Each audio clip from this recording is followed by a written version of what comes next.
Hello, my American Studies 340 students. This is Professor Donald Earl Collins. Welcome to week 9. We're into the second half of the course, second half of the semester. Thank you for making it this far. Thank you for hanging on and hanging in. First, I want to start off with week 8 and the fact that I only heard from a few of you regarding your midterm, middle semester self-evaluations and assessments of how you're doing in class.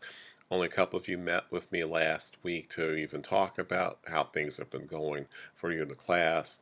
And while I've given you through week 10 to do this, I asked you through video to really try to do this in the week 8 and really the first half of week 9, since I do have a new course I'm picking up this week. So that means I'm teaching enough classes to where I don't have as much time to really meet with you guys as I would normally, as I've had the first half of the semester. So thanks for making both of our lives a little bit harder in that sense. And trying to schedule time with me during times where I'm probably not going to have as much time to spend with you. That's not good. The whole point of ungrading is so that you do an evaluative measure of yourself, and and as part of the process, I'm ceding some of my authority as a professor and ultimately determining your grade for this course by allowing you some leeway as to how well you are doing in class, what you think, where you think your strengths are, weaknesses are, where you think the class can improve, where do you think I can improve, or where things are going well, where you think I'm doing well, think the class as a whole is doing well, right? So that's all part of the process, and if you do not participate in the process, it's hard for me to know where to improve. Where should I be doing? What should I be doing better? What else we should cover in class that we haven't been able to cover? What should cover more of, right? All of those things were supposed to be part of that process. So there's no way I can meet with the remaining people. I think there are like 14 of you I haven't talked to at all, right? So there's no way I can do all that in 1 week, or certainly in a matter of days. So I'm trying to do as many people as I can week 9, assuming that people want to schedule times with me. Otherwise, it's going to be pretty scattered. We might even go into week 11 as a result of all of this, at which point the mid-semester self-evaluation might become completely useless or mostly useless because we're more than halfway through the semester at that point. So I hope that you guys use the time to work on your projects as well. I heard from no one really in terms of whether any of their issues regarding having an organization as part of their project were resolved or not.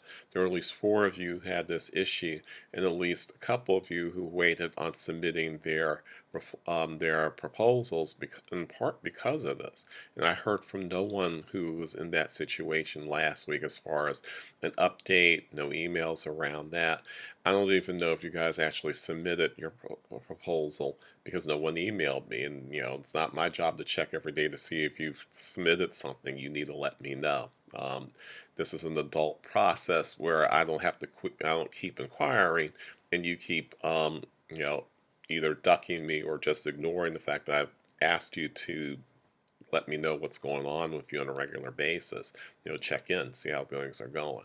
So this is not so much me complaining, although it probably does sound a bit like complaining, as much as the fact that with this being online, I really need you guys to be on top of things. I really need you to let me know when you're not. I need you to let me know when you need more time. I need you to let me know when things are crunched, stressful, can't get it done. I need a break. I can accommodate almost anything, but I got to know what's going on in order to accommodate you. So please let me know when things are not going the way that you want them to go. That's all I'm really asking. And again, it's ungraded. You can't screw up unless you don't do the work, unless you don't let me know what's going on. Okay, enough of that.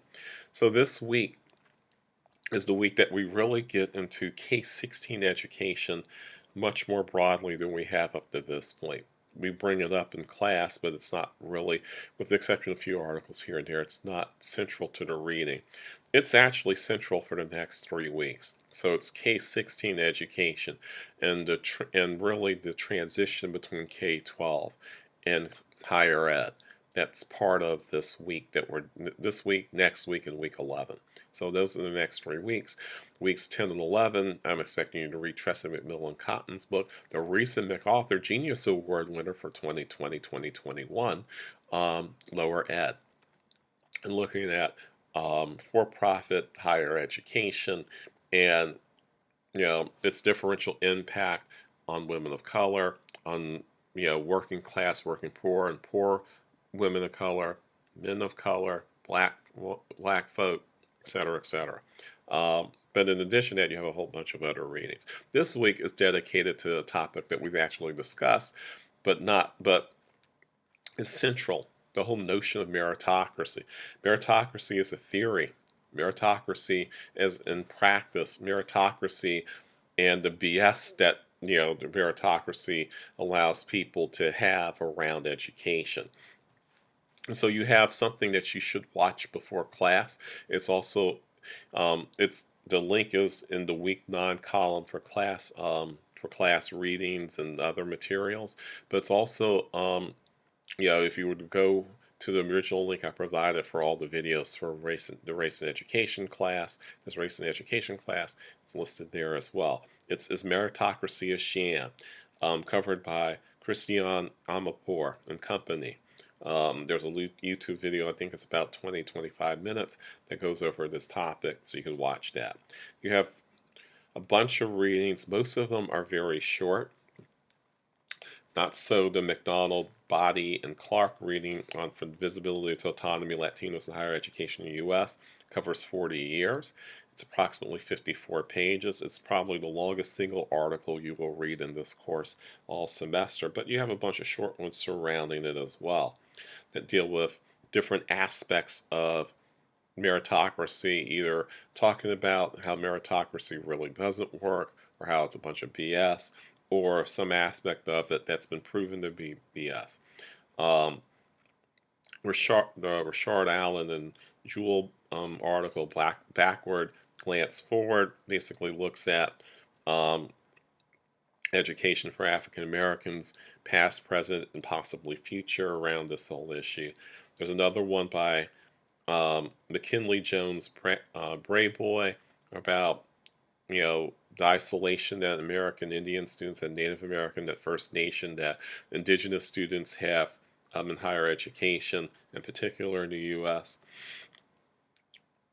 And there's James Anderson looking at, and me actually, I have another article.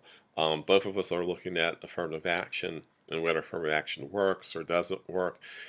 His is more of a overall historical take on affirmative action and who's it's really benefited over time, and who hasn't really benefited, despite the fact that it was originally designed to help African American students in particular.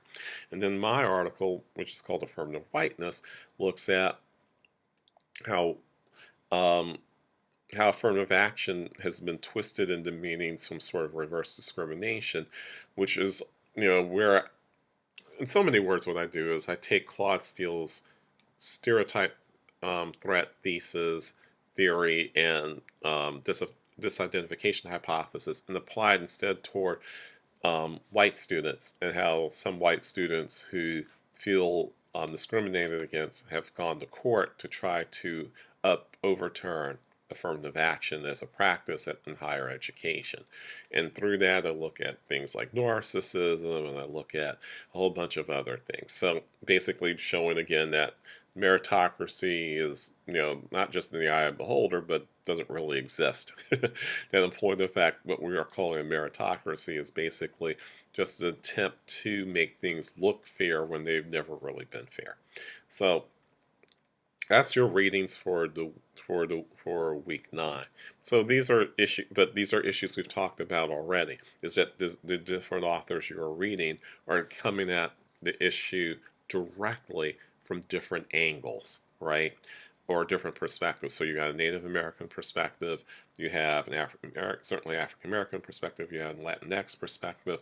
We've actually dealt somewhat with Asian perspectives, looking at minority status, which is why there are no articles specifically on Chinese, Koreans, Japanese, Vietnamese, Hmong, other groups in this particular week. But there's enough here. So try to handle this as best you can. Um, what I'm gonna try to do something a little bit different this week. We're probably not gonna do small group for this particular week, right? But I'm gonna try to do something different so that we can get into the issues that these different articles take on without going, hey, let's talk about my article. Let's talk about James Anderson's article. Let's talk about Bray Boy's article. Let's talk about Alan and Jewel, right? Not doing it one at a time, but let's try to take them as a whole through a question or some other process. I'll have it figured out by the time we meet on Thursday. You have a draft of an executive summary due and a draft of your first draft of your research project paper due a week from this, basically, you know, in a week, Sunday, October the 25th. So I really need to know how well you people are doing as a class so that everything, so that we don't have, we don't come to this point on the 25th of October and half of you are doing well and the other half of you are really struggling because you don't have certain things lined up. And so the result might be that you not be able to hand in anything, or you're only able to hand in stuff that doesn't even look like a first draft. It looks like something that needs to go through 2 or 3 sets of revisions just to become a first draft. So I need people to let me know what's going on, if this is working out, if that week off was helpful, or you just needed to veg for a week because the stress of the semester being online was so much that you needed time off, and so you just didn't do anything. So my main point for you for this week is to just let me know what's going on. There is not more than enough time built into the way I've designed this course to deal with issues that anybody might be having around stress, around anxiety, around trying to get this work done. So main thing is I just need you guys to communicate with me by email, by whatever means you think are necessary for you to let me know what's going on with you. So this is where, I just say, as your professor, as an educator, quite frankly, as someone who's got a kid who's a matter of months away from finishing high school and potentially starting college too, or maybe taking a gap year and starting college next year. But either way, basically college ready. Who understand? Trying to tell you I understand. So talk to me, okay? Thank you. I'll hopefully see you all on Thursday.